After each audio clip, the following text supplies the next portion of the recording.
I think a lot of people have written off secondary builds this patch, myself a little bit included, but Massachusetts is still good enough to be played as a secondary ship.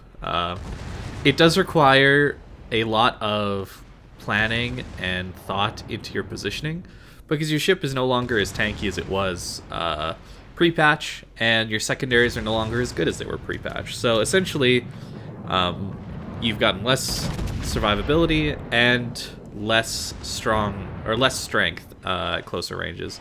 So it has been nerfed overall. But you do get the bonus of having Deadeye. And that means that at longer ranges, your ship is just slightly more effective. And I think this is what really allows the Massachusetts to shine this patch, because you can get games like this one here. I'm just showing you the end where I got to Brawl against some higher tier battleships. But you do get games like this where, you know, you can go in and Brawl. You see I have, you know, close to 200 secondary hits at this point, and quite a bit of damage. And this can happen late game. But early game is often where you're going to be struggling with the Massachusetts, because traditionally you've had poor accuracy at long range and very little range on your main guns in general. So you've needed to overextend possibly at early games. But I'm going to say that this patch, actually, Massachusetts plays pretty well. And that is down to Deadeye. You'll see I am back to running a spotter plane. That's just kind of required these days, just with how long range tier 10 can get. Before the patch, I felt confident enough that I didn't need a spotter plane, and that a fighter plane is very useful against a carrier. I've said this many times, but it essentially prevents a carrier from striking you 2 times. They're guaranteed to get 1 strike off, but it prevents the 2nd strike. But, I mean, I'm willing to give that up to play this ship in a reasonable way. And the last game I'm going to show you today is going to be one where it's all focused on main guns. I think I get very little damage out of my secondaries at all in the last one. But I just want to make a point that secondaries are still viable on specifically the American battleships. I don't think they're very good on anything else. The Germans might work, but the American premium secondary battleships, they still work. You know, we did 33k, you know, in raw damage and another 6k from fires. That's pretty solid, honestly. Can definitely take that. And where the Massachusetts really shines, as it always has, is against tier 10 or tier 8 matchmaker. Preferably fighting tier 8s. Obviously, it's going to crush tier 6s, but that's true about any tier 8 battleship. But against tier 8s, it does slap pretty good. It's a lot of fun in these kind of battles where we're going to Brawl. You'll notice, though, that I am positioning myself in such a way that I can use islands to isolate fights. I know I say this a lot, but that is how you have to play these ships these days. And even though there's a carrier in this game, a Kaga in this case, I am willing to risk going to the flank here, even all by myself, just to get a Brawl in. These tier 8 to 6 games don't happen all the time, so I wanted to take the chance that I could have some fun. And the enemy carrier is focused more on our strong flank, so that's nice. I think that's the biggest deal with Massachusetts, is finding these ways to push in. I'm trying to use large islands, specifically, to push in with. Little islands, well, they can hide you. A lot of ships can arc over them, so if you do end up getting spotted, they're not all that useful for you. That's why I often try to find the bigger islands to push in on, because here, I can just isolate a 1v1 with this North Carolina real quick, and I know I'm probably going to win this fight, because my secondaries are just that much better. And at this range, we basically have the same guns. He has a little bit better accuracy, but not enough to make a huge difference. And my heal will also help me here. But that's the main thing, is Massachusetts is still a great ship to play. I thought it would be really, really bad, and initially I did. Initially I thought, nah, this ship's really bad to play. I'm going to have to start recommending Lenin or something like that as the best tier 8 battleship. But I don't think I am. I think I'm still going to recommend Massachusetts as the best secondary, or the best tier 8 battleship. It's still really, really, really fun to play. And with this slightly better long range and main gun performance, the ship doesn't feel as nerfed as I thought it would. Here again, just isolating 1v1s. We know the North Carolina's going around the flanks, so may as well 1v1 the Leon. This guy's obviously coming for a ram, so we're going to turn broadside and kite this guy out, because obviously we don't want to get rammed in these scenarios. Just little brawling things here and there. Massachusetts is very, very, very strong in these situations, as you know, you get overmatch, you get a below water citadel, or right at the water line, which is very hard to hit. And your secondaries do pretty solid here. I've actually considered running IFHE on them, just for these matches where you get into these lower tiers, and then you can full pen. If I had IFHE on my build, I would be full penning this Leon with my secondaries, which would be pretty hilarious. I just don't know if that's worth it for the higher tiers, you know, giving up fighters and all that stuff. But I think it's something I'll be considering doing in the future, because there's not that amazing tier 2 points. So that'll be something maybe for a future video that I try out if I get some monster game with secondary damage, something like that. But this works. It does work. You just need the right scenario. I'm not going to say this works every game, and obviously against tier 9s and 10s it gets a lot harder. But that's where you need to be patient for the end game. You'll notice that on the timer here in the last game and in this game, the times where I'm brawling like this is generally after the 10-minute mark. And before that, you're generally trying to play with your team and trying to snipe, really. And that's where Deadeye comes in. You want to save as much HP as you can for the late game, and that's essentially what I'm doing. You'll notice I only have 4 heals in these games, because I'm not taking the extra superintendent heal, because it's a tier 4 point and I can't afford it. I also don't have fire prevention, because we're taking Deadeye, concealment, and the secondary accuracy. I like this build a lot. It's a nice hybrid build. If you want to go all in on secondaries and give up Deadeye, I think that's a fair option. I just think you'll struggle more in that early game or the higher tiers, where Deadeye actually makes Massachusetts guns reasonably consistent at longer ranges. Oftentimes you're going to find that Deadeye won't be active just because there'll be somebody within your concealment range. But still, having a 13-kilometer concealment means you can activate Deadeye some of the time, and it does help a lot. I have found that it helps quite a bit. So, Massachusetts is still a great option. And I think in this game, I got quite a lot of secondary damage just because they've been firing basically the whole time. Obviously, their accuracy is nerfed, and because of that, the DPM has gone way down. It's really too bad, because you're going to be hitting more deck armor and belt armor, that kind of thing. Previously, at anywhere outside 8 kilometers or so, you would almost exclusively be hitting superstructure with your guns, just because they're insane accuracy. Now, that's not so much, but you do get to shoot from both sides. Bit of a meme. Not all that useful, considering your accuracy is pretty bad on whatever side you're not targeting. And they're not even all that amazing on the side that you are targeting. That's kind of the issue with the way the secondaries are designed these days. As you can see, the North Carolina is not too happy about me putting islands in between me and him, but of course we're going to do that. We want to isolate 1v1s, and that's what the goal is. When you're brawling like this, you can't take on multiple ships at once. That's just a recipe for disaster. Battleships in this game are not designed around tanking multiple ships at once. They're really good in a 1v1 scenario, but you're really, really, really bad as soon as there's 2 or more ships fighting you. But they're a pretty solid game, honestly. Kraken, 200k, 300 secondary hits. Yeah, it's a great ship still, and honestly, I find it a lot more fun to play than Lenin. I have played a few Lenin games, and it's great. Deadeye, I mean, makes it even more disgustingly accurate, but I don't know why. I just don't enjoy the Russian battleships as much. Maybe it's because they've been nerfed since the first couple months of them being released. But there you go, another 32k plus 25k. That's a lot of secondary damage in there.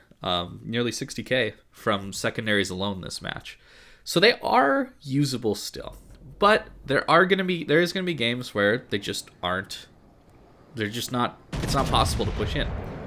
And that's what this game is. I'm going to talk a little bit about the thought process here, about when you can push and when you can't. So again, the thought process is go to the big island, isolate 1v1s, that type of thing. So that's what we're going to do. We're going to head for this gigantic island and try to isolate some 1v1s out on the flanks. If we have to, we can always use this big island to turn out and run away with. That's the really nice thing about these larger islands, is even if I'm spotted while turning out here, ships like the North Carolina won't be able to, or sorry, the California won't be able to hit me. Here, you're going to see a great example of why pushing in is so difficult. Yeah, a tier 7 battleship just hit me for 12,000 damage and a fire. HE is very strong, guys. It is very, very strong. And in scenarios like this, where you're fighting against a really, really strong HE spammer, and there's destroyers around, Mines is coming over, another very strong HE spammer, you can't push into this. Even though you're higher tier, your top tier battleship, that kind of thing, you just straight up are going to die.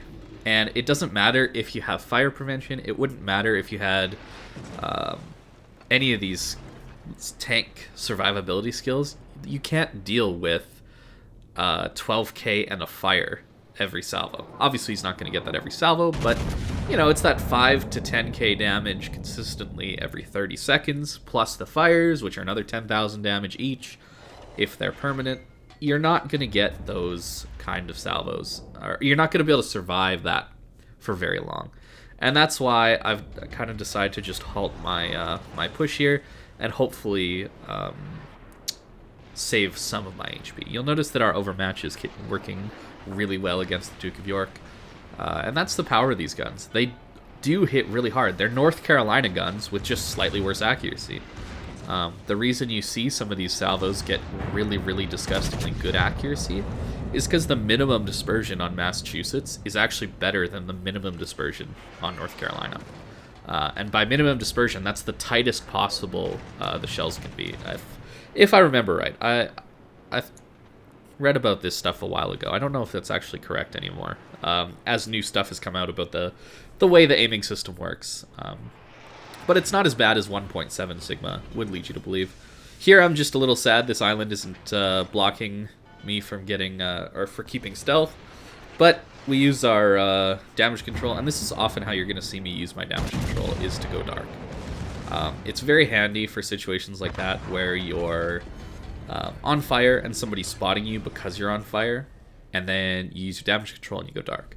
This is a great reason to run the damage control system. Mod 1, I think it is. It's in the first upgrade slot.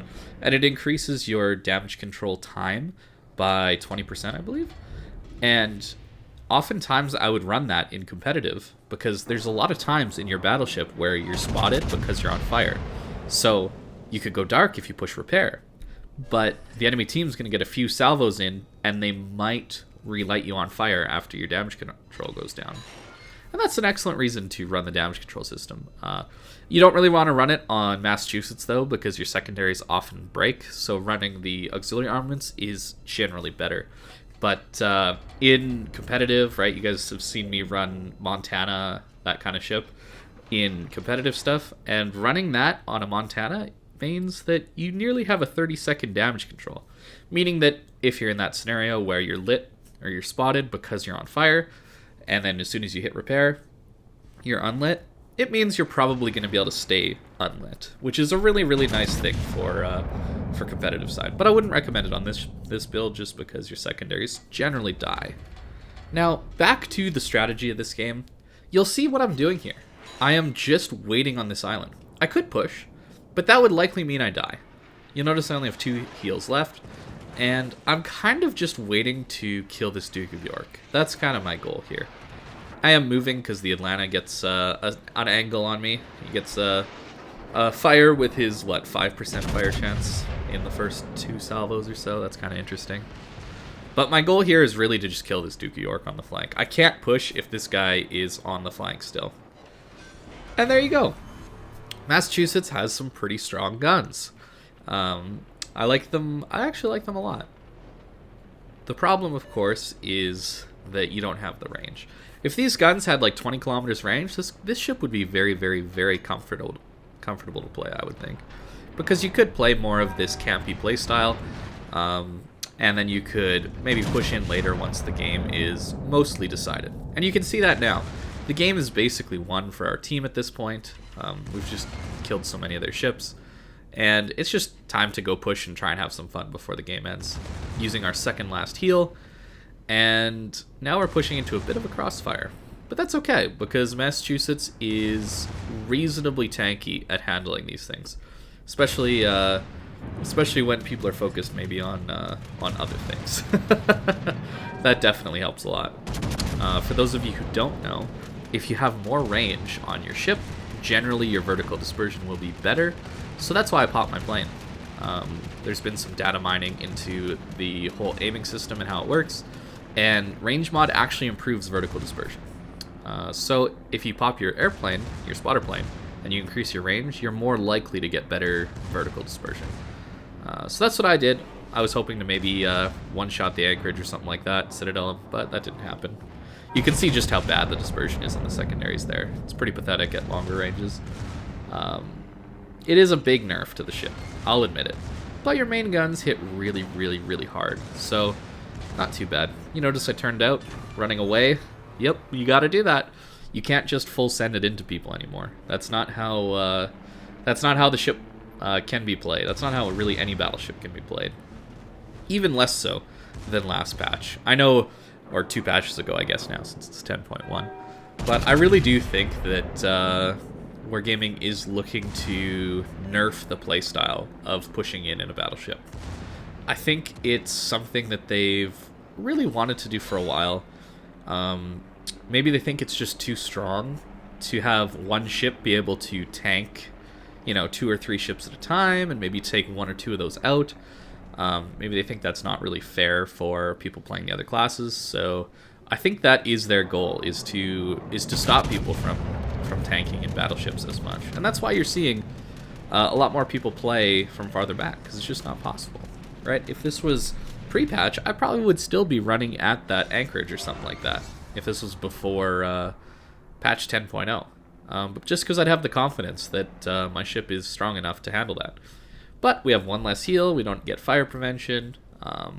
Yeah, it's harder to build out a tanky battleship. But that said, it's not like the battleship class is dead.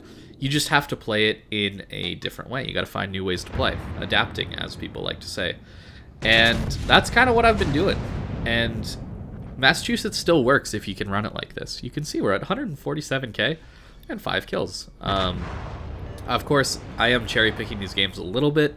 But for the most part, I think all of these games have just been a random one-offs that I've played on my stream. Just like, yeah, I'll play Massachusetts game, see what it's like. And that's really fun. Honestly, this patch, I've had a lot of fun with this ship. More than I thought I would. I think the biggest issue with it, really, is figuring out when you can push and when you can't. And that's just up to practice and learning when the ship is tanky enough to take on the enemy team and when it isn't. And quite obviously, early game is not when you can push. And now you see that now that it's past the 10-minute mark in the game, it's starting to look a little more viable to push in, isn't it? And that's not a rule necessarily, but that's just kind of the time that I've found is after 10 minutes of the game has elapsed, there's usually fewer ships on the board, things are more spread out, and maybe there's better islands to use later on that you can get into, and that'll really help you push in more. I think that's kind of the way you got to play this ship now. And all battleships, for that matter, should be played more passively than they were previously. So, if you ever wonder why your battleships aren't pushing, maybe send that question Wargaming's way. Why are they nerfing the survivability of a battleship? I think that's the funniest one that I see a lot, is people questioning why the battleships never push in, and there's very good reasons for it. I end up losing most of my remaining HP to this Bunyoni, actually. Tier 6 cruiser, by the way, and it's very, very difficult for me to hit him. But this video has dragged on a little bit. I know I've shown you a lot of games here, but the goal was to show you the different strengths of the ship, and maybe a game or two where you could brawl and push in with secondaries, and, show you a game where it is more on the guns to carry you through the game. And these guns are still very, very, very strong. You see we lost quite a bit of HP, and it took a lot of time to finally kill this guy. So well played, Booyoni. I don't know if he was an amazing player or not, because he just decided to sail broadside to my salvo there for whatever reason, and there he goes. But pretty solid game, honestly. I think we got up to 7 kills that one, so I've been having a ton of fun with this ship recently, and I don't think it's as bad as I was initially saying it would be for patch 10.0. So that's something that's really positive, I guess, is it's not as bad as I thought it would be. So I've had some really fun games. I'll show you real quick how I build the ship up. It's pretty much the same as my Georgia and Ohio kind of captains. And there you can see very little secondary damage, but our main guns can pull through. Pretty cool. So yeah, the same captain as my Georgia and my Ohio. I use them on all 3. And it's gun feeder, AA gunner. This is to help deal with the planes, because we are taking spotter plane instead of the fighter plane upgrade, or consumable. Taking long range secondary accuracy, Deadeye, and concealment. It's possible that a build without Deadeye and perhaps fire prevention or emergency repair expert would be better. In fact, maybe you want to run it without secondaries or Deadeye, and then you want to run both of these. I don't know. But this is what I've found that works nicest for me. And then Adrenaline Rush is the last 3 points. I've found this hybrid build to allow for some fun games where you can get into secondary range and use them as you used to and brawl it out. But you're also effective enough at longer ranges, using spotter plane to get over 20 kilometers of range, using concealment to activate Deadeye, all those things. You can get some of those games where they're still fun when you're playing at longer ranges. So you're kind of the hybrid that works reasonably well at long range and works good enough at close range that when the opportunity presents itself, because it is a rare opportunity to brawl these days, you're still able to do that. So Massachusetts, still fun, and probably is my favorite tier 8. So thank you very much for watching, and I hope you have a great day.